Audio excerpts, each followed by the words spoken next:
स्वामी कादंबरीमध्ये एक भुयाराचा उल्लेख हो आहे. हो, तिथे विहीर होती. त्या विहिरीला महिरपीचा आकार होता, विटांची महिरप केलेली होती. आणि पुढे विहिरीच्या पुढे असं हत्तीचं तोंड असलेलं किंवा घोड्याचं तोंड असलेलं अशी शिल्प होती. ते शिल्प ते डोणी, मग ते त्याच्यामध्ये पाणी काढून ठेवायचं आणि ते पाणी जनावरं घेत असायची. मग त्यांना विचारलं की हे, ते म्हणायचे इथे हे भुयार होतं. इथून ते शिरूरला बापरे.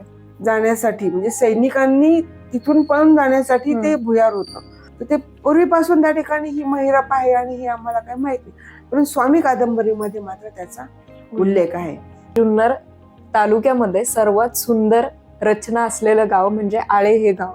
ते धनगर आळी, शिंपी आळी, ब्राह्मण आळी, वरची माळी आळी, खालची माळी आळी, ब्राह्मण आळी, मुस्लिम मोहल्ला, असे सर्व रचना आमच्या गावाची अतिशय सुंदर आहे. वेगवेगळ्या आडनावांची लोक तिकडे राहतात आणि तुम्ही आडनावांचा पण खूप सुंदर इतिहास पुस्तकामध्ये लिहिलाय. तर घाटातून जो काही व्यापारी माल घेऊन जातो, मग तो माल घेऊन जात असताना त्याला संरक्षण करण्याचं काम घाटपांडे करत असायचे. अतार लोक आहेत की मग त्यांनी घेतलं नाही, आमच्या घरात अत्तर तयार करायचे म्हणून मग ते अत्तर,